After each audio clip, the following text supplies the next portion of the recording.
Greetings, everyone.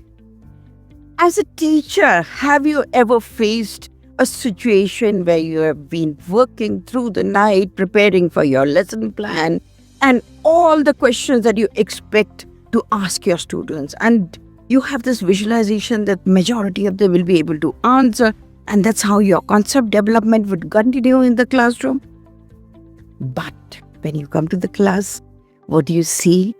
That many of your questions go unanswered, or only those few students tend to continuously be the ones who are answering your questions. You're left with a feeling that you're not reaching out to everyone in spite of all your preparation, all your questions that you've been planning. So you also know that there are certain students who are not very good in academics and they will not be getting very good grades, but you still have expectations. And therefore, each day you try to ask questions, but your expectations goes down and down. But you're still so wanting that every child in the class understands the concepts that you're teaching, at least, even if the grades don't come high. But at the same time, at the back of your mind is the worry about completing the curriculum also.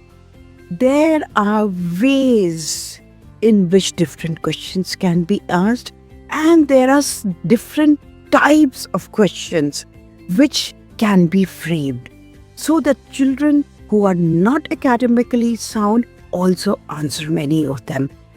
In the inclusive classroom, the children who have special needs and may not even be completing the same curriculum are able to answer many of these questions, and they understand the questions. And there are even those children who are not engaged in today's class. We can ask questions in such a way that they would get engaged. Now, if I could only frame my questions in such a way that majority of the students could answer some of them.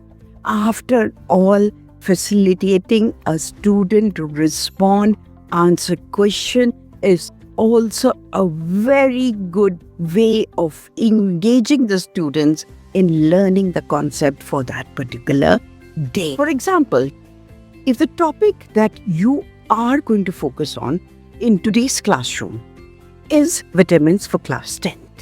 Now, look at these questions. In what way can knowledge about vitamins help people make better food choices? Majority can answer.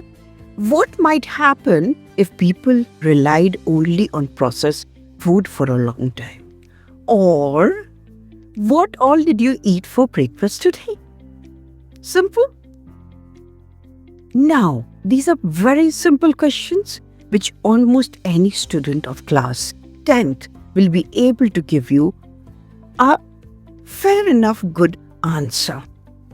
Now, let's look at another set of questions which all students may or may not be able to answer.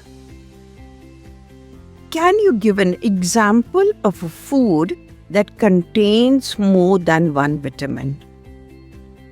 We don't expect everyone to be able to have answers for this. Or many people prefer taking vitamin supplements instead of eating a balanced diet. Justify your answers with reasons and examples. Surely, before the concept has been developed, many will not be able to answer these questions. But even after the concept has been developed by you towards the end, at the submission stage, some of the students may only be able to give you appropriate answers in this. But you have already engaged the others in simple questions. So their engagement, their desire, their brain working towards concepts that you're trying to teach in the classroom continues to be there. So what do effective teachers do? They start with the simple, easy questions, which they ask the answer from the students that they are aware will not probably be able to give answers for the difficult questions. This may almost every student is able to give an answer for some or the other of the questions. And what does this do? This keeps the confidence and engagement in the lesson high. P2020 also says that all classes should be inclusive classrooms.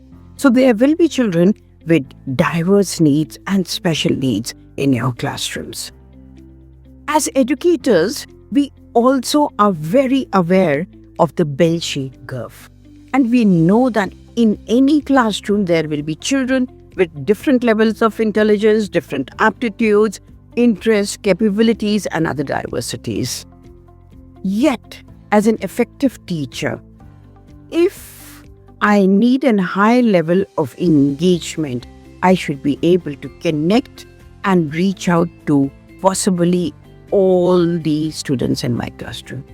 And for that, we need effective questioning skills with appropriate planning so that effective methods of engagement can happen. When we ask questions in the classrooms for facilitating learning in the students, summative is different. This is the formative processes that are happening. Four major component of the way you ask the question is very important. After all, the process of question asking is to facilitate the student to feel calm, be confident, be not fearful, and be able to engage in the learning processes. The four components of asking questions is the speed at which it is asked, the voice modulation. Third is the pause or the wait time given. And last is the style of questioning. The speed at which the teacher asks questions is very important. We as teachers are not there to make the students lose their confidence or get bored. So the speed of the questioning cannot be too fast, or neither should it be too slow, so that either it confuses the student or they lose interest. The second is voice modulation. Your voice, first of all, should be able to reach the end of the class. However, the pitch and tone should not be too high or too low. The question should be put in an interesting way, which highlights the key ideas and the terms, and maintains the attention of the students. For example, let us take this question here. Why do you think vitamin D is called the sunshine vitamin? How will the voice modulation can be? Why do you think vitamin D is called the sunshine vitamin? So the focus is on think, vitamin D, and sunshine. After stating the question, there should be now a deliberate silence, but the silence cannot be too long, neither can it be too short. Just sufficient for the children to start thinking. Now, how do they do it? Again, let's go to the same question.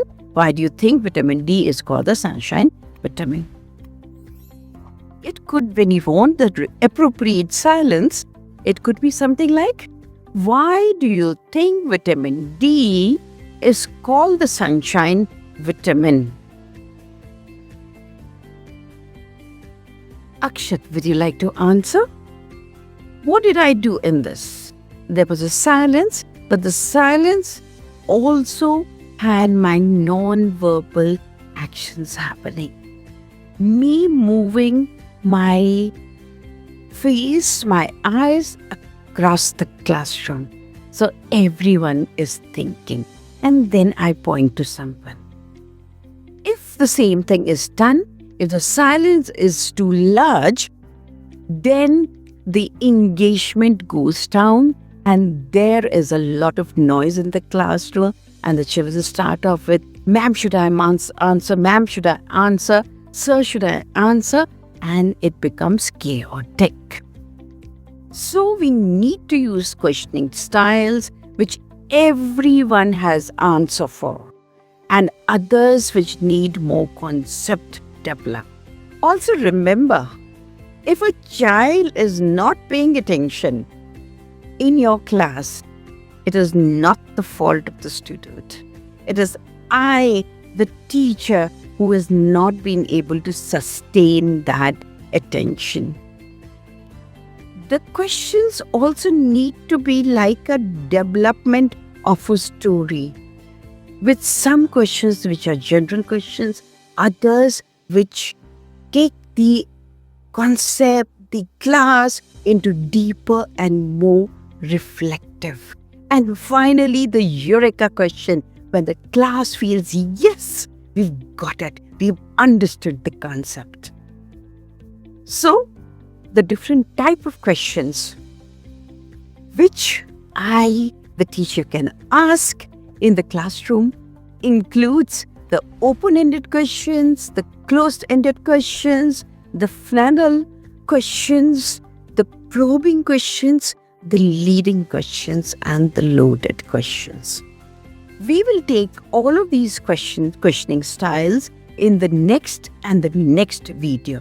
So please wait for the next 2 videos.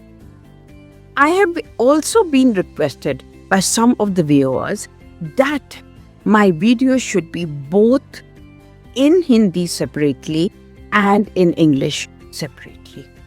So I will try and do that from now onwards. So see you soon, and do share your comments and reflections in my social media pages. Goodbye for now.